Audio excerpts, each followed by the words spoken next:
한 아이가 목사님께 퀴즈를 냈습니다. 목사님, 5 빼기 3이 뭔지 알아요? 이게 넌센스인가 싶어서 되물었어요. 뭐냐? 2예요.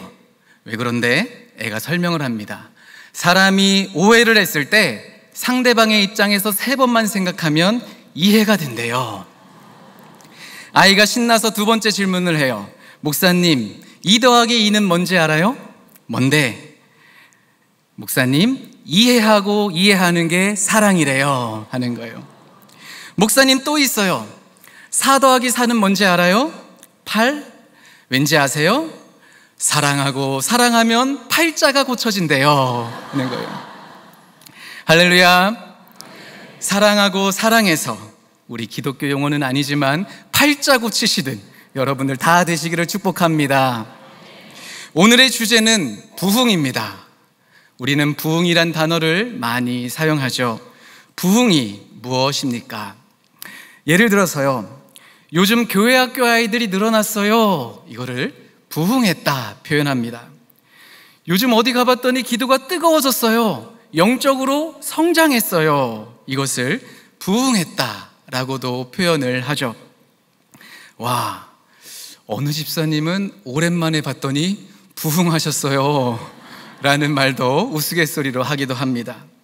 정리하면 숫자가 늘어나는 것, 영적으로 부흥하는 것, 회복하는 것, 뭔가 신앙생활에서 마이너스가 아니라 플러스가 되는 것을 부흥했다 합니다.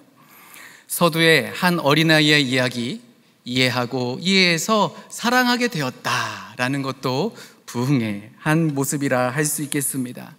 서양 기독교사를 쓴 얼케인즈는 이렇게 정의합니다. 부흥이란 하나님의 백성이 그들의 영적 침체의 위기에서 회심 후 기도와 말씀을 통해 더 역동적인 영적인 삶, 증거, 그리고 사역의 상태로 회복시키시는 성령의 역사다. 성경 말씀의 하박국 3장 2절에서는요, 여호와여 주는 주의 일을 이 수년 내에 부흥하게 하옵소서. 부흥을 히브리어로 카야 합니다.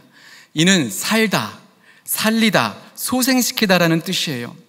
또 영적으로, 육적으로 살아나는 것, 질병으로부터 회복되고 건강을 회복하는 것을, 치유받는 것을 카야, 부흥이라고 합니다. 저는 이 부흥이 여러분들에게 있기를 주님의 이름으로 축복합니다. 더 나아가서 한국교회와 세계 선교지와 세계 교회에 일어나기를 주님의 이름으로 간절히 바랍니다. 결국 부흥은 하락하는 그래프가 아니라 상승하는 그래프의 이미지를 떠올리면 부흥의 폭넓은 의미를 담을 수 있겠습니다. 오늘 말씀 사도행전 2장은 오순절 성령 강림 사건의 역사적 사건에 대한 유일한 기록입니다. 2장 전체를 보면 성령 강림이 일어나고 베드로가 설교를 합니다. 또 그 다음에 유대인들과 구별되는 신앙 공동체가 형성되는데, 신약 교회의 탄생이 바로 이 오순절 성령 강림 사건으로부터 시작됩니다. 그때 탄생한 교회가 바로 오늘까지 이어지고 있는 것입니다. 오순절에 성령이 오셨다는 것은 몇 가지에서 의미가 있습니다. 첫째로 추수기. 오순절은 77절이라 해서 보리 수확물을 추수하는 시기입니다. 결실을 보는 시기예요. 이는 예수님의 사역을 통해서 십자가의 구원을 완성하신 뒤에 교회가 시작되는 것, 즉 예수님의 사역의 결실로 교회가 탄생한다는 것이 추수라는 점에서 의미가 있습니다. 또 구약의 모세가 시내산에서 십계명을 받은 것이 출애굽 이후, 그러니까 유월절 이후 약 50여일이 지난 시점이에요. 그 시점이 딱 오순절입니다. 구약에서 율법을 받은 날, 또 신약에서 교회가 시작된 날이 오순절이다. 끝으로 오순절은 큰 절기예요. 구약 시대나 예수님 시대나 초대교회 당시에 성대하게 지켜졌습니다. 시기적으로는 6월 초입니다. 이때는 여행하기에 가장 좋은 때이기도 해서 학자들에 의하면 6월절보다 더 많은 순례객들이 오순절에 모였다. 말씀 5절에 봐도요, 경건한 유대인들이 천하 각국으로부터 와서 몰려들어와 있었다. 여러분 팍스 로마나 들어보셨을 겁니다. 로마의 평화, 뜻은 로마의 번영한 시기입니다. 이때를 타고 초대 기독 공동체가 급속도로 확산이 되었죠. 헬라어, 언어가 통일되어 있었어요. 또 도로의 발달, 모든 길은 로마로 통한다는 말이 있듯이, 또 이것을 통해서 초대 기독교가 빠르게 확산했듯이, 비슷하게 이 오순절, 사람이 많이 모이는 시기에 성령께서 강림하셨다라는 것은 초대교회의 급속한 확장을 위한 준비 단계로서의 의미를 가지고 있습니다. 물론 성령께서는 창세전부터 계시면서 창조에도 관여하셨어요. 구약에 보면 엘리사가 성령의 갑절의 능력을 내게 주옵소서, 또 다윗도 주의 성령을 내게서 거두지 마옵소서, 이처럼 구약에도 성령님은 등장하십니다. 그러다가 이 오순절에 강력하게 임하시면서 신약교회가 탄생했다. 사도행전 2장에는 성령 강림 이후에 사람들의 변화에 대해서 설명합니다. 우리 함께 있습니다. 그 말을 받은 사람들은 세례를 받음에 이날의 신도의 수가 3,000이라 더하더라. 그들이 사도의 가르침을 받아 서로 교제하고 떡을 떼며 오로지 기도하기를 힘쓰니라. 아멘. 이것을 부흥이라 합니다. 특히 42절에요, 사람들이 가르침을 받기 시작해요. 말씀에 관심 없던 사람들이 말씀을 배우기 시작합니다. 또 서로 교제하고, 공동체 교제가 없던 사람들이 교제하기 시작해요. 또 떡을 떼며, 자기 것만 알던 사람들이 이제는 나누고 베풀고 섬기기 시작합니다. 그리고 오로지 기도하기 힘쓰니라. 기도하지 않던 사람들이 이제 기도에 힘쓰기 시작하는 거예요. 이것이 부흥입니다. 지금까지 부흥의 의미를 여러 각도에서 살펴봤습니다. 부흥은 살리는 거예요. 영적 침체에서 벗어나 역동적인 삶을 살아가는 겁니다. 마이너스가 아니라 플러스 되는 것을 의미해요. 그렇다면 오늘날 여러분 자신과 우리 교회 공동체가 어떻게 하면 영적으로 더욱더 살아날 수 있을까요? 여러분의 심령의 은혜로 충만하면 좋지 않겠습니까? 여러분에게 하나님과의 만남이 충만하고 기쁨이 가득하면 좋지 않겠습니까? 여기도 심령의 부흥이 임하고, 저기도 삶의 부흥이 임하고, 여기도 살아나는 역사가 일어난다면 얼마나 좋겠습니까? 어떻게 하면 가능할까요? 오늘 본문 말씀인 오순절 성령 강림을 통해서 세 가지 원리를 알아보도록 하겠습니다. 첫째, 따라하겠습니다. 말씀대로 순종할 때 부흥이 일어납니다. 예수님께서 승천하시기 전에 예루살렘을 떠나지 말고 아버지께서 약속하신 것을 기다리라 하셨어요.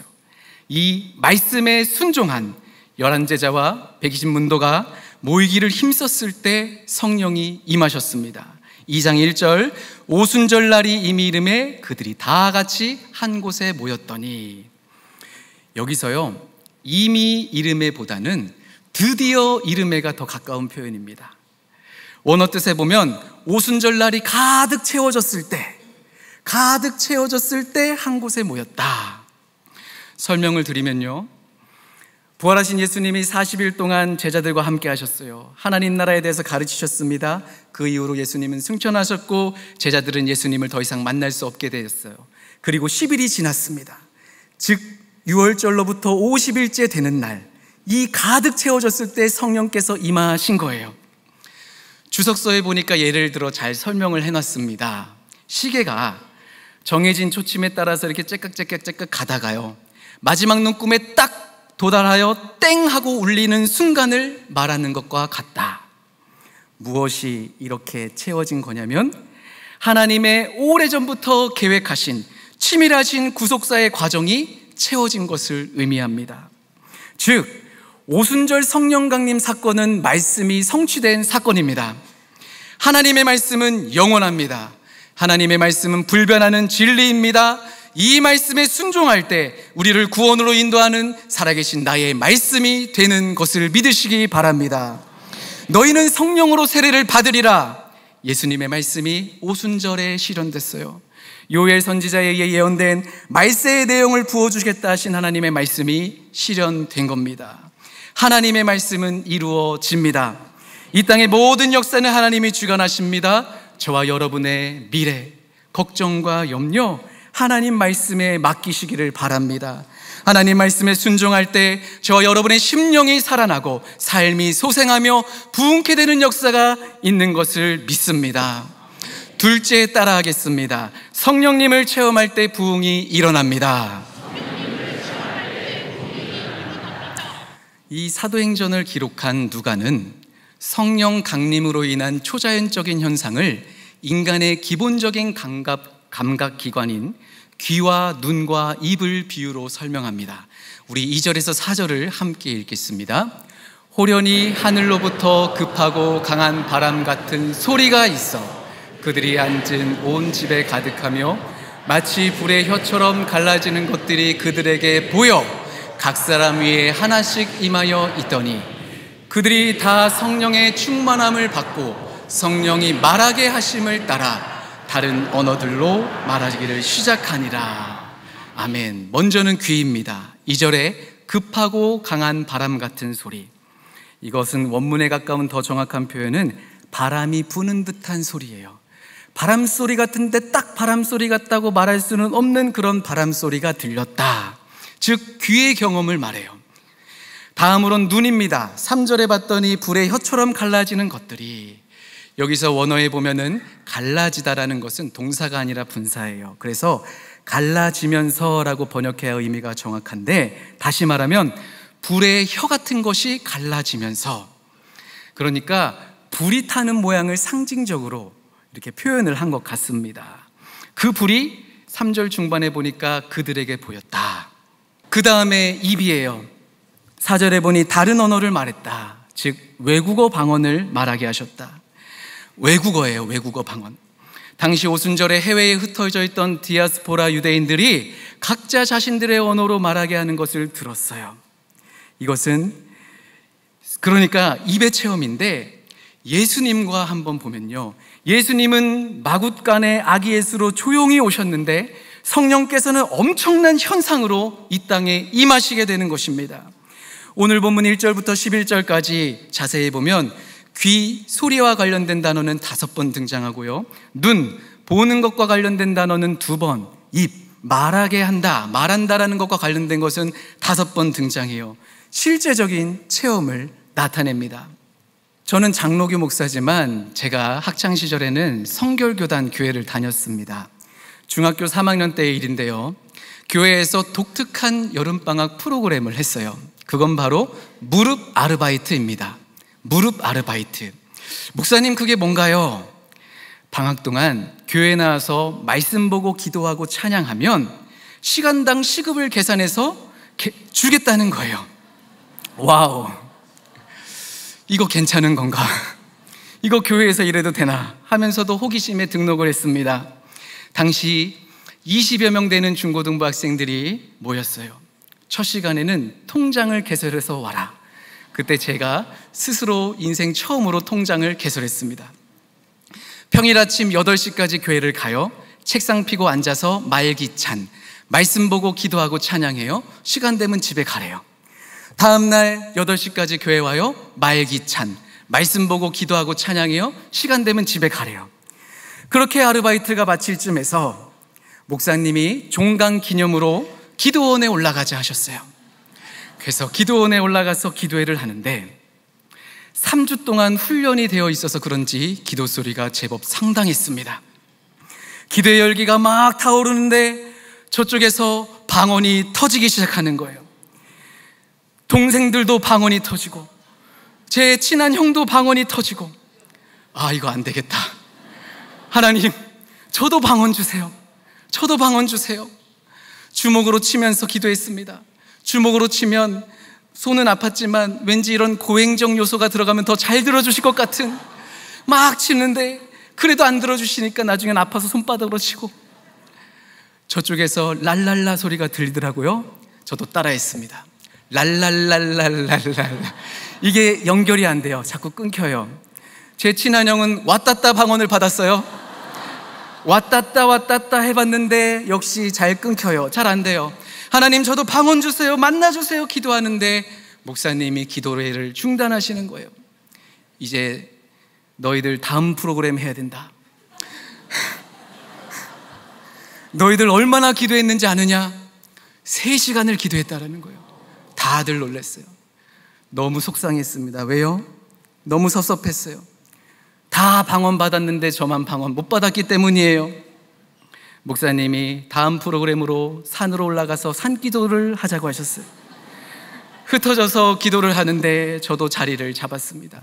그런데 그때 성령이 임하셨어요. 뭔가 말로 형용할 수 없는 그 충만, 그 기쁨, 그 가득 참을 느끼게 되었어요.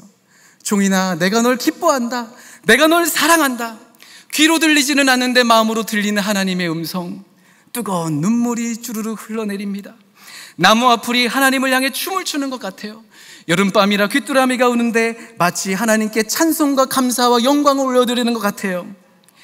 저 역시 하나님께 찬양했습니다. 감사를 돌렸어요. 산에 내려가고 싶지 않은 그 기분, 그 충만, 그 감사함, 임재. 그렇게 무릎 아르바이트가 끝났습니다. 그리고 띵동, 입금이 되었습니다. 처음 받아본 큰 돈이에요. 그런데 그 돈, 저를 포함해 학생들이 그냥 쓰지 않았습니다. 교회에 다시 다 목적 헌금을 했어요.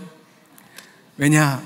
개척으로 시작된 교회라 늘 재정으로 부족한 것을 어린 학생들이 잘 알았습니다. 그래서 종로의 낙원상가에 가서 드럼 심벌도 사고 기타 앰프도 사고 음향장비 사가지고 하나님 앞에 헌물로 드렸습니다. 성령 체험이 무엇일까? 아주 다양하지만요, 저는 당시 하나님과의 뜨거운 만남이 처음 생각납니다. 그럼 그 뒤로 똑같은 체험을 했을까요? 하지는 못했습니다. 물론 수도 없이 체험했지만 그와 같은 똑같은 체험은 목사가 되어서도 하지 못했어요. 제가 순수하지 못해서일까요? 간절하지 못해서일까요? 그렇지 않습니다. 저는 그때보다 더 간절해요. 더 믿음도 좋아졌고 말씀도 더 잘 알고 있습니다. 그럼에도 똑같은 체험은 없었습니다. 오순절 초대교회의 성령 강림 사건도 그러합니다. 급하고 강한 바람 같은 소리, 불의 혀 같은 것들이 갈라지는 현상, 외국어 방언을 말하는 독특한 체험은 성경에서 단 한 번 아주 강력하게 일어납니다. 그리고 이 사건이 성경에 또 반복되지 않아요. 왜입니까? 성령이 임하시면서 신약교회가 탄생한다는 그 하나님의 오순절 계획은 다시 반복될 필요가 없기 때문입니다. 마치 예수님이 이 땅에 2번 오실 필요가 없는 것과 같습니다. 이것을 신학적 용어로 성령 강림의 단회성이다. 성령 강림의 단회성이다. 그런데 사도행전을 보면 오순절 성령 강림과 똑같은 사건은 아니지만 성령 강림이 계속해서 반복됩니다. 이것을 성령 강림의 연속성이다. 그래서 성령 강림은 단회성과 연속성을 2가지 다 가지고 있습니다. 그 예가 사도행전 8장입니다. 사도들이 베드로와 요한을 사마리아로 보내요. 그리고 17절에 보니 이에 2 사도가 그들에게 안수하며 성령을 받는지라. 그대로 사도행전 10장에 고넬료 사건에도 성령 강림이 일어납니다. 베드로가 이 말을 할 때에 성령이 말씀 듣는 모든 사람에게 내려오시니, 또 사도행전 19장에 보면 에베소에 거주하던 요한의 제자들에게 임합니다. 바울이 그들에게 안수함에 함께 있습니다. 성령이 그들에게 임하심으로 방언도 하고 예언도 하니. 여기까지만요. 여러분, 하나님을 뜨겁게 만났던 기억이 여러분 모두에게 있기를 간절히 바라면서요, 가장 강력한 성령 체험의 기억을 붙잡으시면서 성령 체험의 연속성이 우리 가운데 늘 있기를 간절히 바랍니다. 한 번 더요, 가장 강력한 성령 체험의 기억을 붙잡으시면서 간절히 사모하시면서 성령 체험의 연속성이 늘 있기를 간절히 바랍니다. 저의 경우도요, 그 이후로 하나님은 때마다 제게 찾아와 주셔서 눈물로 기도하게 하시고, 어느 때는 깊은 울림을 주시고 방언도 주시고, 어느 때는 강력한 체험도 허락해 주시면서 그렇게 지금의 일상의 신앙생활을 이어가게 하고 계십니다. 성령님을 체험할 때 살아난 줄로 믿습니다. 성령님을 체험할 때 내 신앙의 부흥이 일어나는 것을 믿으시기 바랍니다. 하지만 여기서 끝나면 안 됩니다. 한 가지가 더 있습니다. 셋째, 따라하겠습니다. 삶의 방언을 사모할 때 부흥이 일어납니다. 삶의 방언, 이것이 무슨 의미인가? 2장 4절에 보니 그들이 다 성령의 충만함을 받고 성령이 말하게 하심을 따라 다른 언어들로 말하기를 시작하니라. 여기서 말하는 다른 언어들은요, 성령 충만한 사람들의 언어예요. 하나님과 수직적인 관계가 회복된 사람들의 언어를 말합니다. 사도행전 1장 8절에 보면 성령이 너희에게 임하시면, 즉 하나님과의 수직적인 관계 회복이 이루어지면 그 결과 너희가 권능을 받고 내 증인이 되리라. 이것은 사람들과의 수평적인 관계가 회복되는 것을 말해요. 그러니까 이것은 단순히 우리가 사용하는 단어나 문법의 변화, 다시 말해서 입술의 변화가 아니라 우리 삶의 변화로 확장해 볼 수 있습니다. 입술에서 나오는 방언도 중요하지만 이 시대 우리에게 정말 회복되어야 될 것은 삶으로 흘러나오는 방언입니다. 말로 하는 다른 언어가 아니라 구체적인 행동과 실천으로 보여주는 다른 언어들, 이것이 우리 삶 속에서 나타나야 하는 것입니다. 이렇게 삶의 방언이 흘러나왔을 때 초대교회에 어떤 모습이 나타났는지 아십니까? 2장 44절부터 우리 함께 읽겠습니다.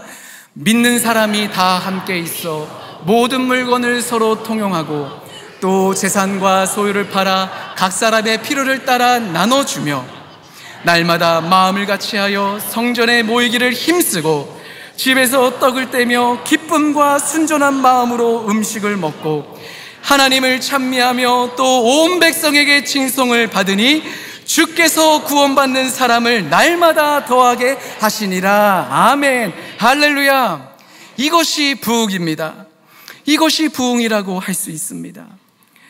그런데 가만 보면 초대교인들 상당히 이상적이죠. 마치 죄와 흠이 없는 사람들의 모습과 같습니다. 죄를 짓기 전에 에덴 동산에서의 아담과 하와의 모습과도 같아요. 여기서 끝으로 부흥의 의미 한 가지 더하면요, 부흥은 회복할 부에 일어날 흥이에요. 쇠퇴하던 것이 다시 일어나는 것을 뜻합니다. 즉 부흥은 죄악으로 쇠퇴한 인간이 창조된 본연의 모습으로 돌아가는 것, 이것을 의미합니다. 죽은 자가 살아나야 돼요. 영적으로 죽은 사람들이 많이 있습니다. 또 예수를 믿지만 잠자는 크리스천들이 너무나 많습니다. 이들이 깨어나야 됩니다. 일어나야 됩니다. 그들이 살아나야 돼요. 그런데 살아났다고 해서 가만히 있으면 안 됩니다. 아이도 태어나면 우유도 먹이고 기저귀도 갈아주듯이 말씀과 기도로 성장해야 돼요. 자라나야 됩니다. 그렇게 산 자는 세워져야 돼요. 또 세워진 자는 거기서 끝나면 안 돼요. 배웠다고 끝나면 안 됩니다. 사명의 자리에서 쓰임받는 삶을 살아야 됩니다. 정리하면요, 한번 따라하겠습니다. 죽은 자는 살아나고 산 자는 세워지고 세워진 자는 쓰임받자. 죽은 자는 살아나고 산 자는 세워지고 세워진 자는 쓰임받는 것, 그 쓰임받는 자를 통하여서 다시금 죽은 자들이 살아나는 이 생명사역이 끊임없이 작동하는 공동체가 부흥하는 공동체라 할 수 있습니다. 말씀을 맺습니다. 세상의 많은 교회가 잘못된 길로 나아가고 문제가 일어나고 사회의 지탄이 대상이 되어갈 때 건강한 교회를 지향하며 섬기는 교회, 인재를 양성하는 교회, 상식이 통하는 교회로 우리 거룩한 빛 광송교회가 지금까지 이어져 왔다고 믿습니다. 바라기는 계속해서 말씀에 순종하기 바랍니다. 성령 체험을 사모할 수 있기를 바랍니다. 삶의 방언을 나타내는 공동체가 되기를 바랍니다. 그렇게 세상의 거룩한 빛을 바라며 계속된 부흥을 경험하는 거룩한 빛 광송교회 모든 성도님들 되시기를 주님의 이름으로 간절히 바랍니다.